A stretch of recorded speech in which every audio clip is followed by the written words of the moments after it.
www.offthecorner.net. You're watching the F.A.C.T Project, and F.A.C.T is an acronym that stands for Fundamental African Centered Thought. The goal here on the F.A.C.T Project is to convey some facts and some information to members of our community. I do want to start first by saying that here in the F.A.C.T Project, we don't just have great conversations with great guests. We also try to get engaged in some amount of activism. I think if we're going to transform the condition of our race, everyone in that race has a role to play. And so activism and a plan of action is always the order of the day. In that context, CMOTAP, the Committee to Eliminate Media Offensive to African People, the Clear the Airways Project, and a few other organizations have come together to launch a campaign against Netflix for their animated reboot of Good Times, which portrays Black people in a very deplorable and ridiculous way as drug dealers and violent criminals and so forth. It's very stereotypical. So the call has been to cancel your Netflix subscription. A lot of people have done that. The second call is to go to offthecorner.net and copy paste the open letter that is there, written by Dr. James McIntosh of CMOTAP, and address that to Netflix. You can copy paste that and put that in an email, or you can copy paste that and print that and send it in snail mail. Either way, you can express your discontent by way of not only canceling your Netflix, but also copy pasting that open letter. And there is a petition rather on change.org against the animated reboot of Good Times. So we would direct people also to go to change.org and sign that petition. So for those of you that have been watching the F.A.C.T Project for any number of weeks, I would say if you have already canceled your Netflix, put a 1 in the chat. And if you would consider canceling your Netflix, put a 2 in the chat. Today we have a very special guest joining us all the way from the city of Chicago. We have Reverend Anthony Williams. Peace and Black Power, Reverend Williams. Thank you for joining us today, brother. Oh, thank you so much, brother.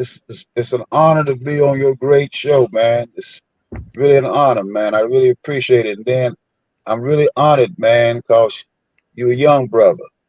And I'm proud of it as an elder to see that the work and the labor is not in vain. God bless Oh, all of y'all today. yeah, definitely not in vain. I appreciate you. I appreciate the work that you do. You did a press conference yesterday. We're going to come to the press conference in a minute. But before we talk about the press conference, I do want to say that the great Professor James Small and the great Neely Fuller Jr., I learned from them the importance of defining words. Now, you've launched a campaign against violence, trying to get violence classified as a public health crisis. In that context, what is violence? How do you define the word violence? Well, I define, first of all, the word violence means to violate. We start right there. So when I look at violence, we look at violence structurally, but we also look at violence scientifically. It was because of brilliant black epidemiologists, black scientists that helped me focus on what we were battling. That the fact that violence is a disease quoted by the CDC and the medical community, infectious but not a contagious. Let's be clear. It is not contagious, but it is infectious. So over my years of on this journey, we were able to get a bill passed in the state of Illinois in 2021, the Illinois Health Reform Bill, which declares in Illinois violence a public health crisis. Well, what happened from that experience, we didn't do oversight. And when you don't do oversight, the monies and the bills can be directed the way of the status quo. So in the state of Illinois, we have been fortunate to have State Representative Camille Lilly go back and agree and work with the citizens on adding a trailer bill, which will lay out a state plan of civility. There are 4 steps in terms of the formula to counteracting violence, but the key is the word civility. Now, the highest form of civility is nonviolence. I don't preach that. I preach civility. And so the first thing we have to do with the public, and that's the American public at large, is to educate the public what this is. It's just like with COVID. Social distance, they said, wash your hands, wear your mask, and get shots. That was optional. But they had a formula. You have to educate people what this is. When I talk with young people about violence, and I say it's a disease of older people, they look, everybody's perplexed. I say, you want that disease? Heck no, I don't want that. But this is what this is. So you have to educate people. Second thing is collaboration. We've got to dismantle. We got to dismantle the ideology of violence in our institutions. America was built on two things. I think we can agree: genocide and slavery. There's only one civilization that was not built on violence, as far as recorded history knows. One civilization that was in the area around where India is at, India, Pakistan, and that group of people died off because of outside diseases, not because of violence. So when I look at the history of violence and understand it from the different disciplines, then we were able to come up. We must educate, collaboration. We've got to do so a lot of re-education. Third thing is civility. Now, a lot of people see civility from a lot of different corners, but let's make it real simple. You mind your business and I mind mine. That's civility. Civility is respect of self, respect of others. That's civility. Civility is being calm, cool, and steady. Civility is being able to agree to disagree. That's civility. See, you got a lot of people in this country that are doing some wonderful work around the issue of violence, but see, their focus is on the gun. The gun is not the key culprit in this issue. It's the disease. That's just a symptom. A domestic violence. There's like 20 levels of domestic violence and 4 levels of global violence. The last thing to the step is redirecting funding and public policy. Now, what's happening right now, like in my state, Governor Pritzker and corporate America put out $100 million after the 4th of July weekend because 105 people got shot in Chicago and 19 dead. So they put out $100 million, but yet people don't know what they're fighting. So you got to know what you're battling in order to combat it. So that's why when you talk about redirecting funding, what does that bring? Public policy. America thus far is still a nation of laws. So what we did in our combating violence was to get some legislation passed. That's the beginning. Now the Democratic National Convention is coming here. And grassroots citizens like myself and others say, hold up, they're in our front yard. We want on the plank. We want on the Democratic plank. You're coming to one of the hot spots of violence, Chicago. We want them to put violence on the agenda with a national plan of civility. Now, the president can sign off with an executive order right now, and we don't have to have any hearings. In the state of Illinois, we went through the process. We had hearings. So you go through a lot of hoops to get it there and get these elected officials to move because they will gridlock a piece of legislation in a heartbeat. But with this Democratic convention coming to Chicago, we are saying put violence on the agenda, and we must discuss it. This is violence. W.B. Du Bois said this. Let me back up. Du Bois said that color would be the number one problem of the 21st century. His prediction was right. Color. The number one problem of the 21st century is violence. And if we don't address this Leviathan, we're in trouble. Now, if I give a theological explanation, because I had to look through many disciplines when I had discussions with people, and I give them the breakdown, whether it's psychological, whether it's sociological, whether it's theological. Theologically, I say that violence is Satan's greatest weapon. I come to steal, kill, and destroy. But yet, we see in the book of Habakkuk, interesting thing in my journey, the book of Habakkuk in the Old Testament in the Torah, it opens up, the prophet talks about God, how long should I look at this violence? And when I did some homework and some research, it says that the times that Habakkuk lived were perhaps more violent than the times that we live in the 21st century. Now, mind you, they didn't have guns, they didn't have automatic weapons. So it lays out the violence. But God's response to Habakkuk was to write the story and make it plain that those who read it may run. Well, for me, when I saw that, you need legislation.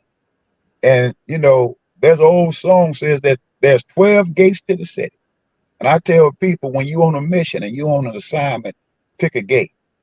At my gate and what we're attempting to do before this presidential election, and because of great shows like the F.A.C.T Project, is that we're educating the public that this is a disease, but not a contagion. It's infectious. And we need a national plan of civility. American American civilian violence has become a public health crisis. Never in my lifetime would I think that I would look and turn on the TV every day and somebody is being shot or stabbed. You got a lot of stabbings going on in Chicago. There's another thing. We talk about structural violence. It's not just with the homicides, with the guns, stabbings, then suicide. Suicides are up in this nation. Uh, opioid addictions are up in this nation. All that's a part of structural violence. Uh, we had a state rep here, LaShawn Ford, a great young man who was on this journey with us. He said, brother, he said, only black folks can solve the problem of violence in America. I said, why would you say that? He said, because we've been the most violated people ever known on the face of the earth. And I had to think about that. And so we are committed to fighting this disease. And we want to educate people about this, but the Democratic convention is coming in our backyard. It's not the economy. It's not, because when you talk about environmental violence, when you talk about global warming, that's a part of the environmental violence. Because the status quo has brought great damage to the earth, to the waters, to the sky, to the atmosphere.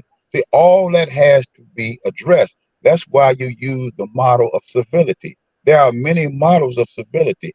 As a matter of fact, many people in corporate leadership have told me that they are now putting models of civility in their workplaces. You know, and somebody said, "Well, why legislation? Because King said it this way. He said, you cannot pass a law for a man to love me, but you can pass a law for a man not to hang me. And this violence is hanging us.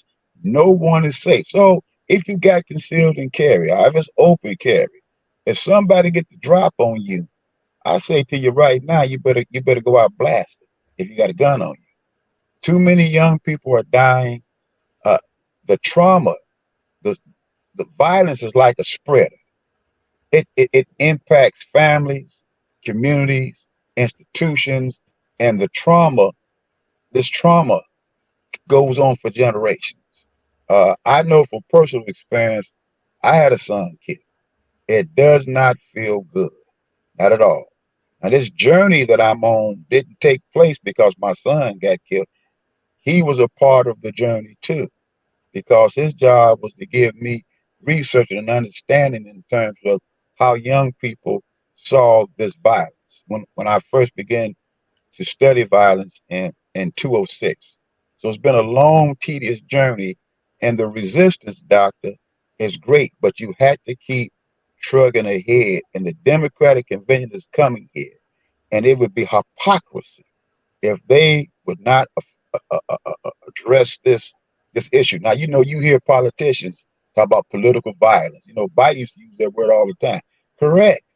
It is political violence. So if you're saying it's political violence, this is why we need to treat the disease. When you saw the attack the violent attack on the U.S. Capitol. What does that tell you right there? Another act that was an act of violence. That wasn't patriotism. That was an act of violence. And had they got a chance, they would a lot of people would have got killed that day.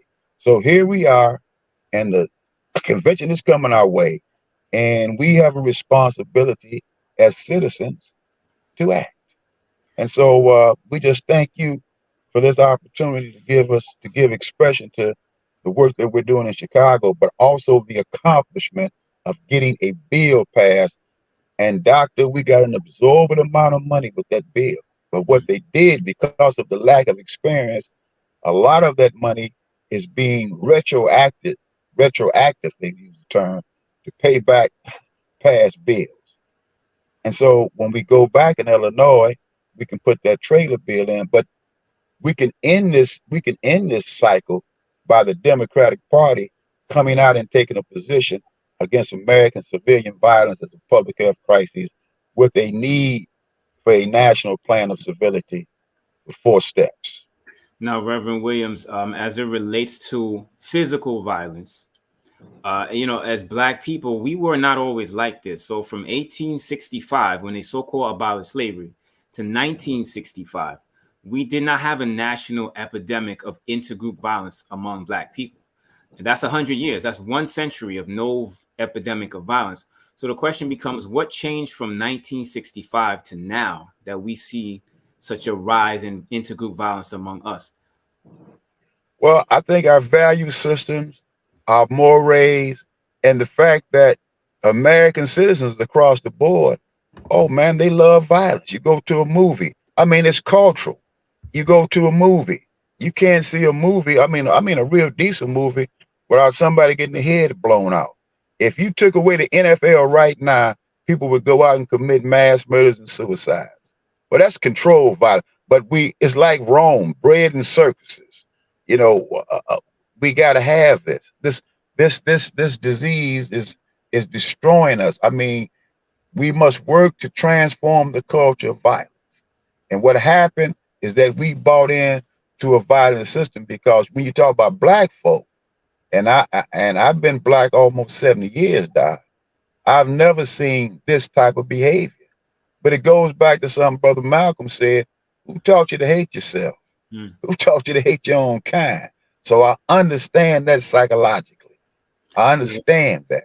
And so we have assimilated to systems and to norms and values that are that are not ours by nature.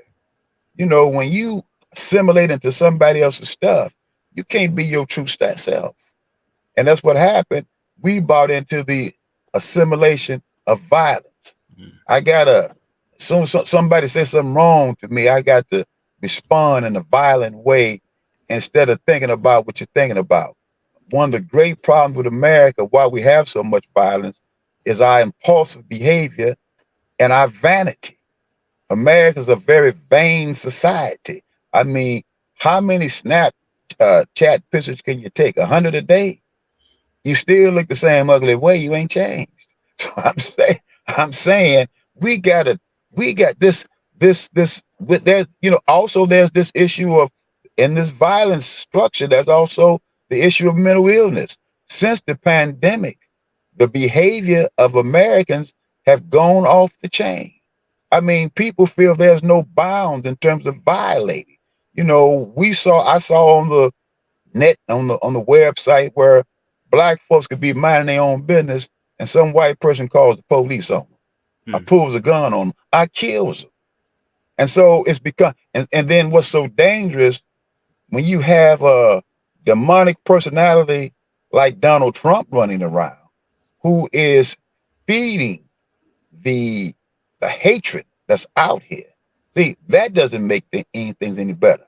So I think civil-minded people had to intelligently understand what we must do and let people know what you're dealing with is and listen to the word, dis-ease. Dis-ease. This is a dis-ease. Who lives like this? And so what is the role of government? To protect, correct, and give direction. It's the role of government. And if we don't take that, the role of government also is for us to have a civil society. I mean, a person get their car jacked. I mean, this is a common thing. Are you sitting at your dinner table, eating dinner and looking at TV and bullets fly through the air? And so whatever's out here, you know, anytime the enemy attacks the black community with some type of invention that does not work in our best interest, I put something in our community that's working our best interest, the chickens come back home to roost on them.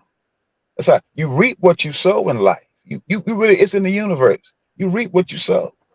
And so right now, I refuse to live like this as a human being, as a man, as a citizen. I'm not going to live with this violence because it makes no sense for children to be shot down in the dawn of life. And that's happening. And we accept it as a way of life. It kind of reminds me of a story I'm going to tell real quick. That was this alligator attacking the townsfolk, this monstrous alligator. He was devouring the townspeople one by one.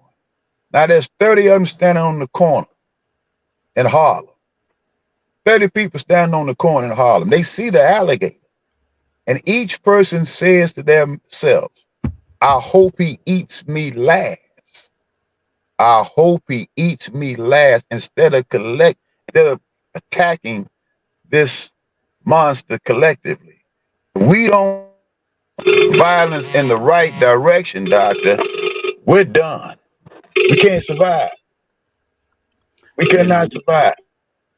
you talked about holiday weekends in Chicago. It seems the violence always spikes holiday weekend. And you said, 100 people shot, 60 people killed. It's almost like a football game. What is that like on the ground in the city of Chicago holiday weekend? Well, what I try to do is stay away from crowds. But at the same time, people shouldn't walk around in fear either. So you have to stand up to this. Once you understand what this is, then your approach to how you move around is differently. But our institutions, particularly law enforcement, they have to be educated too. Because see, most citizens look at violence as a crime. They see it from a criminal perspective. I see that too, but I see it as a disease. And that is until we have the initiative to call the disease of violence by its proper name, you're gonna get what you get because it's misleading to tell people the issue is gun violence. That's a symptom. The issue is the disease of violence. This is the violator. Whether it's violence in economics, what is redlining? That's a form of violence. How come I can't get a loan? That's a form of when my credit is A1. How come how come I can't move in this neighborhood? That's a form of violence. Now I understand historically King and his cohorts and the authentic civil rights movement, they had to deal with the structural violence of segregation. They had to knock that wall down so you and I can be on this podcast. Because imagine living in that time. I don't think me and you, brother, would bow down to going to a colored washroom or getting on the back of the bus. This generation would, but that existed that existed for over 100 years.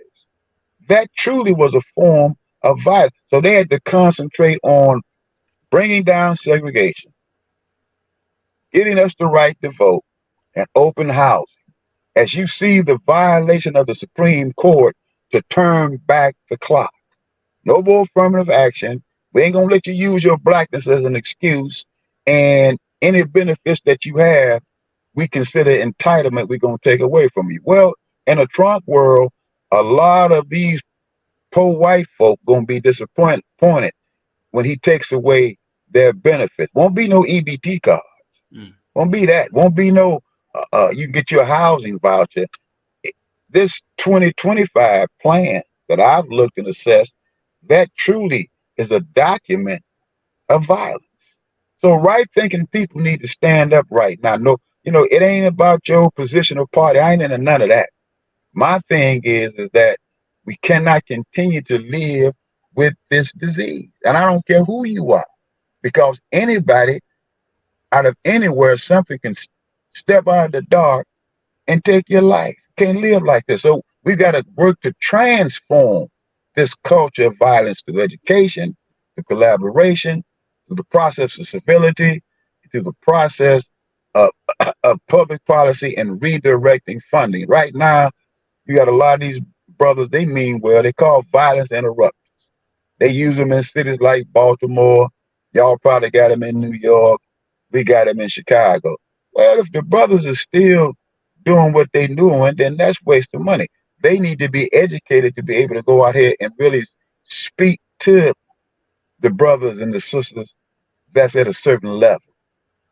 So we've got a lot to do. And then also, too, man, we got to put out an encouraging message out here, particularly to our people, particularly to black folks. See, for my first commitment, I let everybody know my first commitment is my love for my people. That's no secret.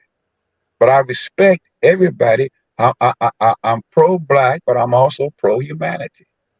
And I am encouraging all of us, and particularly our young folk, you've got to live. You didn't come here, God didn't put you here to survive or exist. He put you here to live. And we got to encourage living. And so, I have a chance, Doc, to take my sons. We go fishing. And we sit there on the fish bank. We go on the boat and we talk about life and nature, because as their grandfather, I try to encourage them.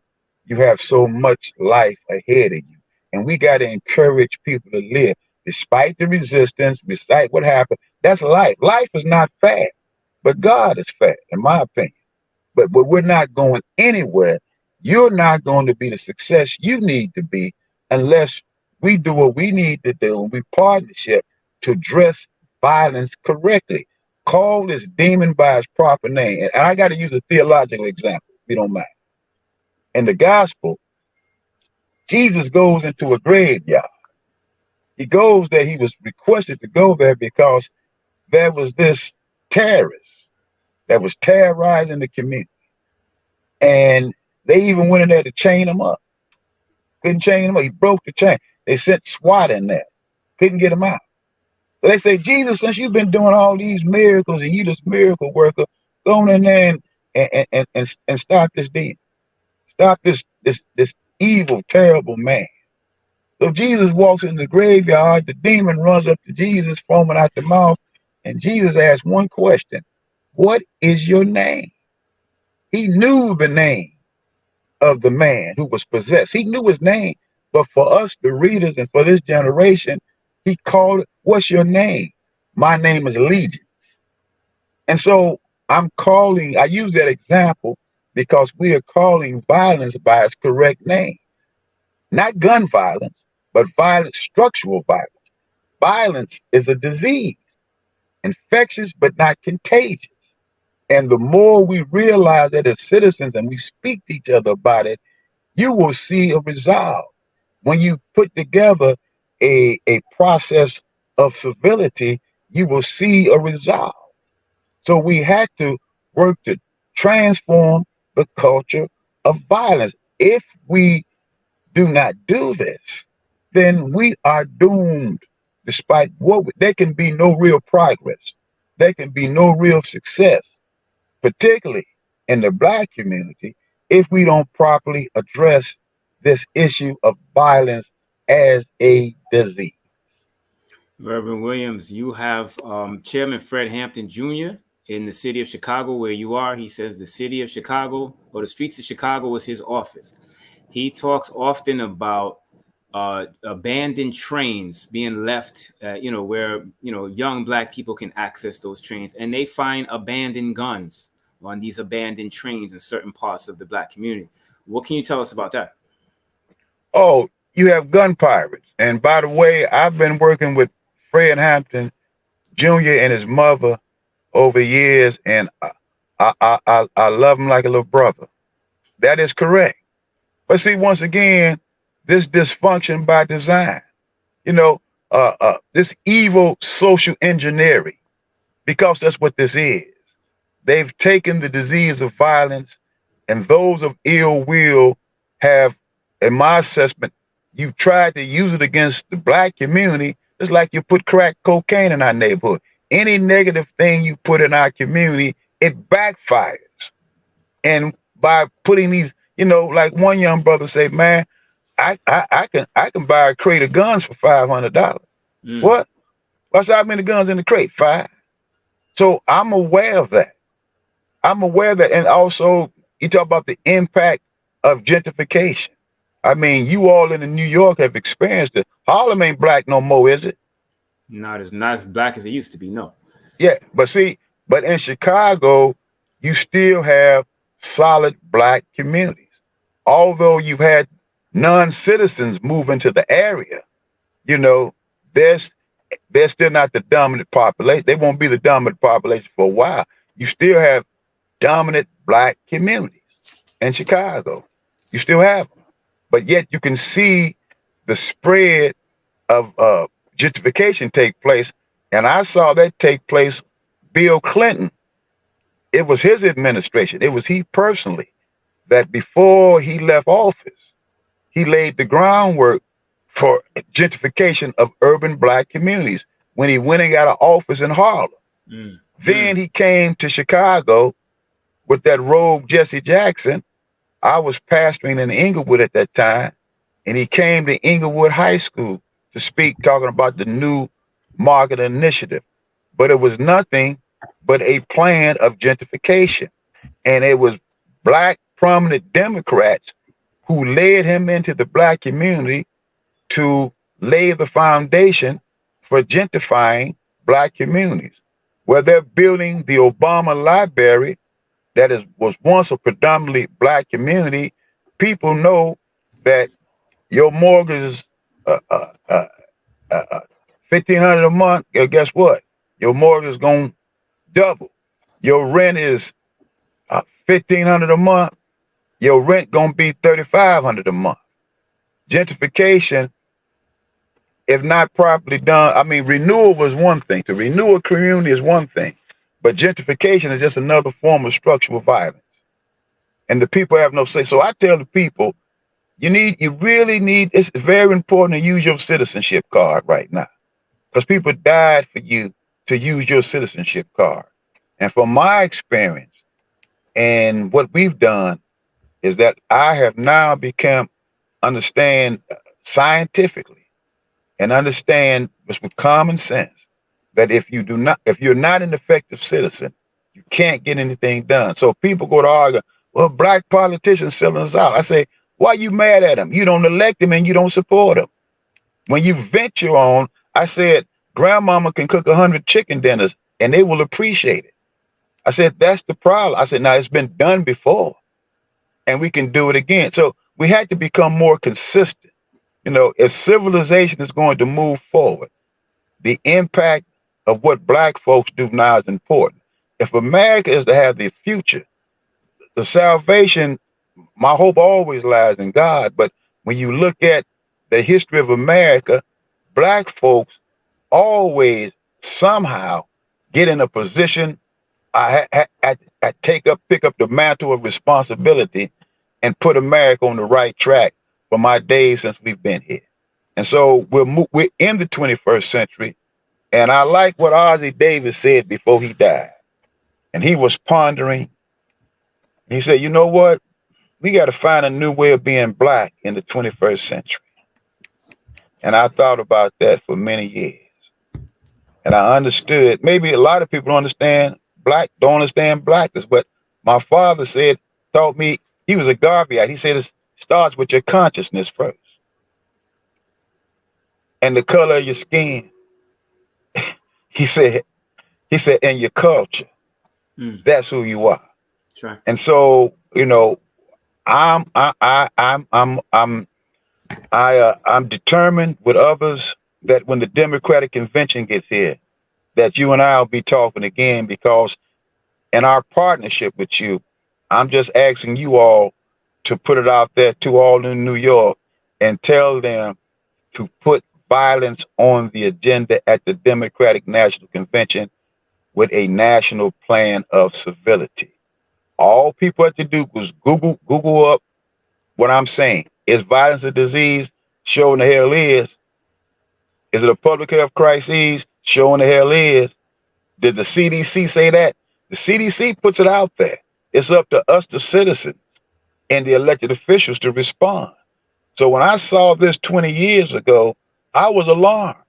When I came to black representatives, they act like I said, can we have hearings? They act like I was talking Chinese. Mm.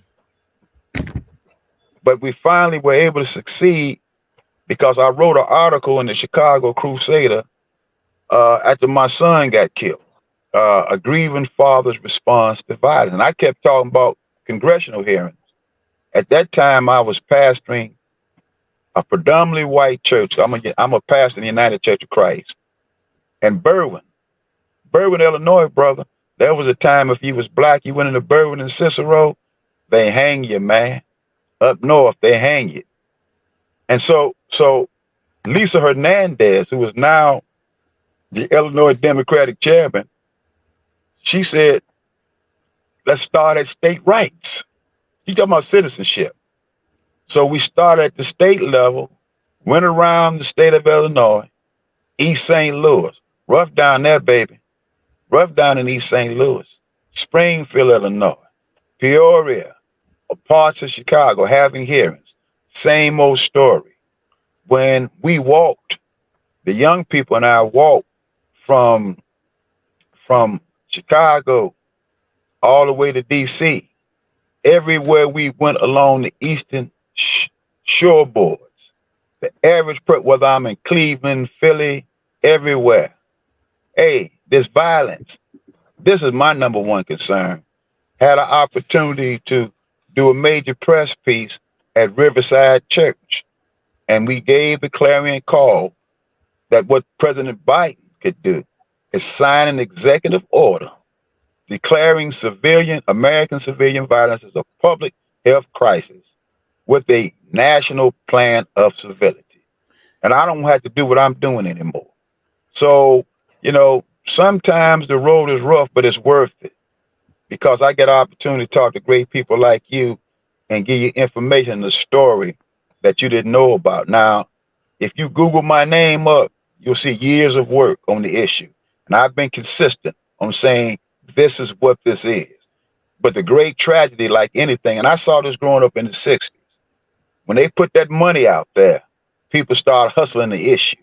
And one of the problems we got in our community, we got too many damn mercenaries, brother. We got too many mercenaries and we got too many coons. I'm calling it just the way it is. Between them coons and them mercenaries, righteous black folks got to work through them. Because they ain't going to stop being what they are. They going to heaven and are hell with what they do. So when you understand the dynamics of your community, you go back to what Malcolm said. Who taught you to hate yourself? Who taught you to hate your people? So I'm not going to allow this type of sickness to exist amongst anywhere. See, because the bottom line is, historically we see, we got to help America get out of its sickness because America is a very sick place right now. Now, Reverend Williams, you had a press conference yesterday, and what happened? Go ahead. Now, let me tell you what happened. It didn't occur because of the announcement by Biden. So we're going back Friday, if it's God's willing, and we're not gonna be at the church. We're gonna be outside the office building of the Illinois Democratic Party. Have it right there.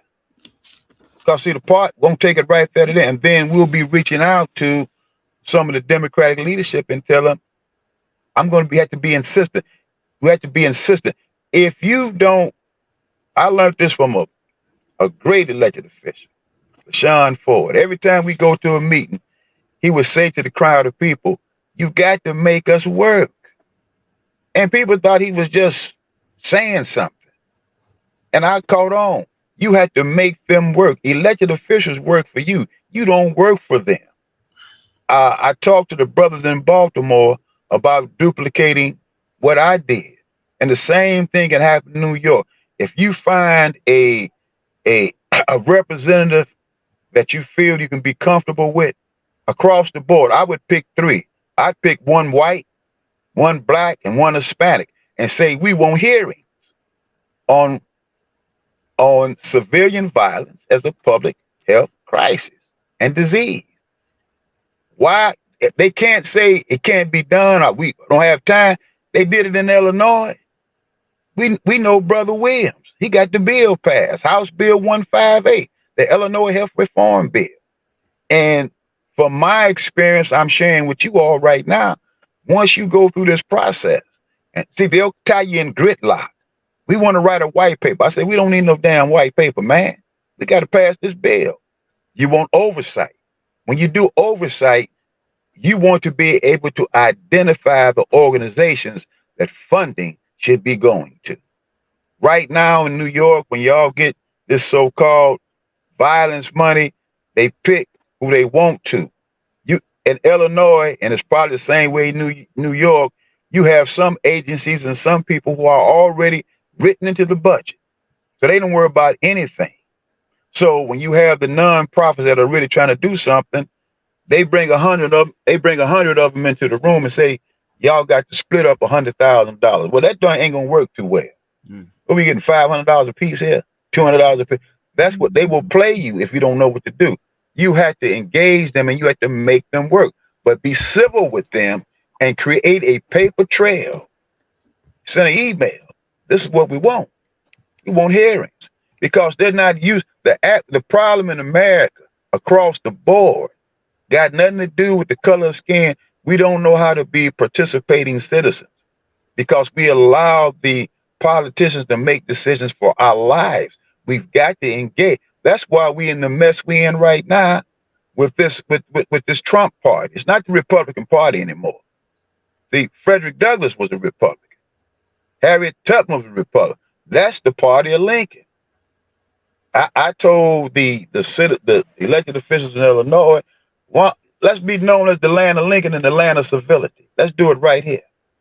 Let's be an example to the nation. So with the Democratic convention coming, they're going to have to address the issue whether they like it or not, because I'm going to use the power of my citizenship and the media to ask the question, why are you not addressing the number one problem in the 21st century? And please don't talk to me about no damn gun violence. And anytime I publicly say to the press that violence is a disease, doctor, they do not repudiate me because they know I'm not lying. It's the truth. Reverend Williams, we got a question from Brother Kwabena in the Illinois area. He says, ask him about the violence promoted in the music constantly broadcasted on ratchet killer radio stations. What about the music?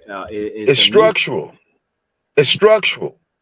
It's built into the structure.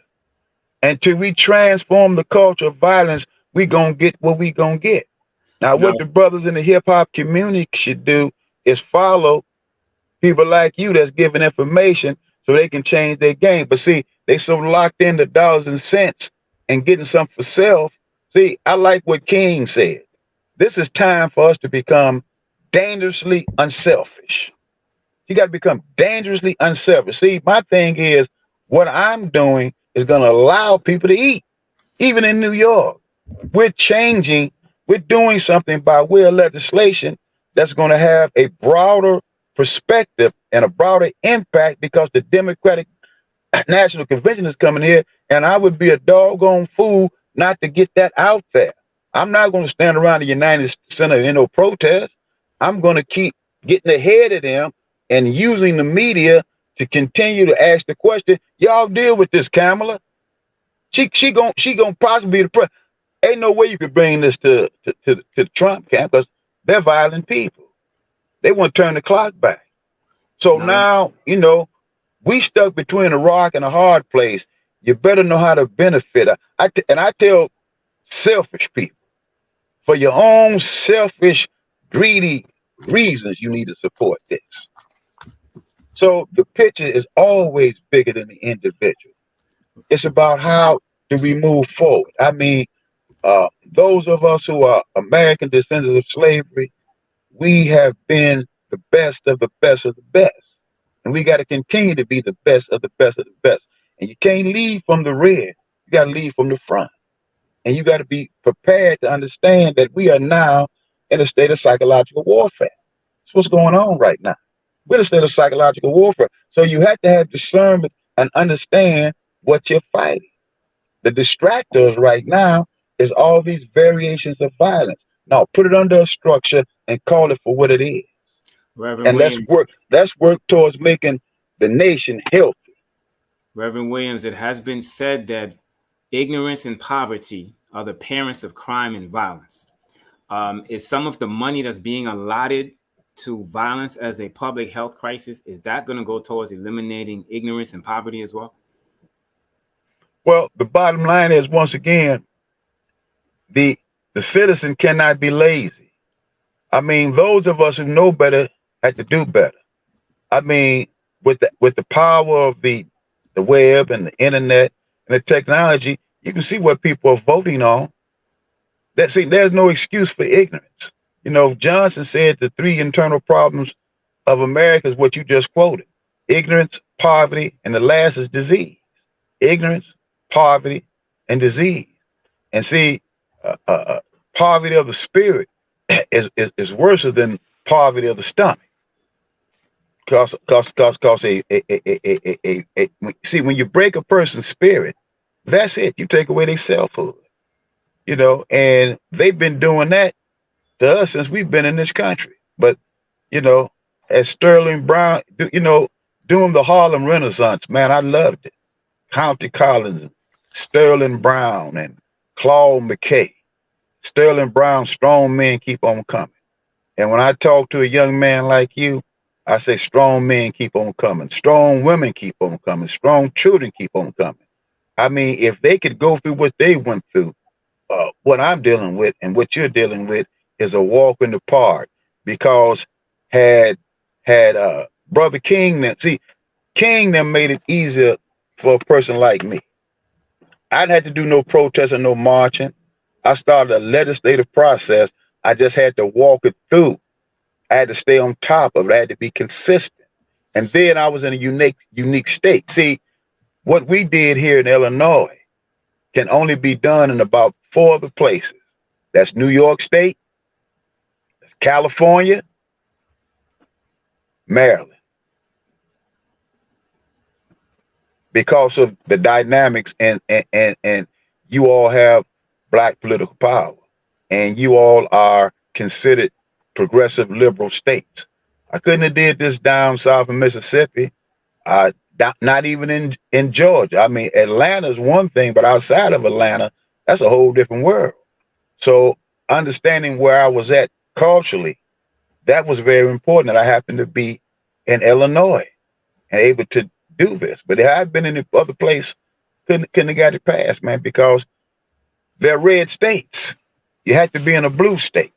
And that's why New York is so significant right now. New York, Illinois are 2 significant states for black folks. And they had to continue to realize that and use that to their political advantage. You know. We got Brother Kwabena in the chat. He said that he's quoting Jamil Alameen, formerly known as H. Rap Brown. He said, violence is as American as apple pie. And then you got Mr. Evans in the chat who said that he wouldn't say public health crisis, but more mental crisis. Should this be considered mental illness? It's the same thing. You can't separate it. Okay. Now, can't separate it. There's a lot of synthetic drugs being used and flooded into our neighborhood in addition to the alcohol. Is drugs and alcohol helping to facilitate some of the street violence that we see among us? Oh, I would say yes. You know, anytime you put a foreign chemical in your body doesn't belong there, it's going to have some mental effects on you. Now, so of course that is. Now, I'm not looking for no utopia, baby. Let's be clear on that. I'm not looking for utopia, but I'm looking for civility. And the more we talk about it and see, the status quo does not want to admit what this is. The status quo wants to keep you focused on the gun. The gun. Look, I saw about a month ago downtown Chicago. It had to be about 2 in the morning. A man was stabbing another man on the ground. I mean, stabbing. The police jumps out the car. Stop it. Stop it. He gave him the warning. Put the knife down. Put the knife down. And he shot him to death. Somebody said, you should have hit him with the taser. But then the police position was, I'm putting down a mad dog. Now, me personally, I would have tased. But then, he did what he did. I mean, when you cross the line of no return, you don't know what's going to happen. And what happens with the disease of violence, it has us crossing the lines of no return. Somebody bumps into you and you want to fight and you want to argue. We got to understand it's all right to agree to disagree. We have to understand how to properly, and it has to be taught in all of our institutions, all of our institutions, if we are to change from uncivil behavior to civil behavior. Now, Reverend Williams, I saw on the internet years ago, there was a video of a white man who had a black face mask, like a rubber mask that you put on. And, he's saying that a person can wear this kind of mask and, just basically go out and just do some random shooting of some sort. And a lot of the people on the ground in Chicago, when the shootings happen, in some instances, nobody knows who's doing it. What do you know about the idea that, like you're saying, that structural, like policy is violence, redlining, gentrification, and so forth? What about the idea that some of this gun violence is coming from people outside of our community, posing as if they're members of our community? Hey, brother, I'm not surprised at anything. I'm not surprised at anything. So, but it's there, but you have to keep trucking ahead, and you have to keep. Our clarion call is to continue to educate people on the fact that we can stop this disease. August happens to be National Civility Month. August. This country does not embrace that month. We duck it. May is International Civility Month. The international community is looking at America like a rogue nation right now. Remember now, the governments, even in place parts of Africa, either in Europe, they look at America as America is technically only 250 years old, and they look at America as a spoiled, out of control, violent child. And America has taken its violence all over the world. That's why Hitler told America, hey, man, look at what you have done. Even though he was an evil person, too. But he told America, you have no right to tell me what I can't do. When Jesse Owens went to the 36 Olympics in Germany, he was a second-class citizen. And when he came back and they had a ticker tape parade for him in your part of woods in New York with all the confetti, after the parade was over and they took Jesse Owens to the hotel, they said, you got to come through the back in New York. In New York. So this hypocrisy got to stop. And if we don't address this issue of violence, civilian violence is a public health crisis, violence is a disease, we gonna get what we gonna get. All I can say, I tried. At least did something. That's all we can do back in Chicago. We tried. And you have empirical evidence in front of you that it's not a lie. Because you wouldn't have me on this show. I have no need to lie, and I don't need no kind of publicity at all. All I'm saying, I'm warning people, and we're warning the Democratic Party, address the issue now. Are you going to pay a higher toll in terms of losing human lives? I mean, pretty soon, these elected officials need to be careful. They'll all be wearing bulletproof vests. But then I want to answer another question you talked about in Chicago. So you got MS-13 running around Chicago, too. They're up in New York, too. And when those demons come, they kill everything around them. Because we have the movement of the cartels in America right now. And that's real. The dope cartels are invading America and wanting to integrate into the status quo of America. And their bodyguards is that MS-13. So I know about them evil demons too. And they run through the streets of Chicago, I understand from some of the doing a lot of damage out here. A lot of damage. And when they come to kill, they kill everything in the house. Hmm. Everything. So to accept this you brutal, barbaric, ungodly behavior, man, I ain't living like this. We can all do something about this. This is the time for action. Talking is over with. I've never been into talking. I'm a doer. I've never been into I need a lot of people. I just thank God that He's allowed me to develop the skill sets in the background to address it and still be civil, even when I don't want to be. Now, Reverend Williams, we're coming up at the end of the hour, so unfortunately, this is going to have to be the last question. But House Bill 158 has been passed, and you said everyone has a role to play. So, what can the average person do to help you in your initiative to classify violence as a mental health crisis? Now, violence is a disease. I'm gonna say not mental disease, and that includes mental health too. But as a disease, what people can do is look at that, and then I hope the brothers and sisters get together in New York and follow the script that I do. We got the script. You ain't got to reinvent the wheel. We got a bill passed. Black folk got a man. You know how hard it is for black folk to get a bill passed with money. When King changed the law, he didn't get no money. He said it didn't cost nothing to integrate a lunch counter, but we got resources.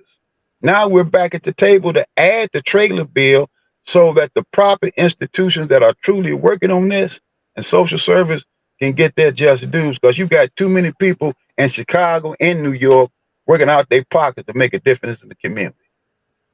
Okay. So Reverend Williams, I appreciate you joining us today. We definitely going to have you back. And when you say you're going to reschedule the press conference for what date?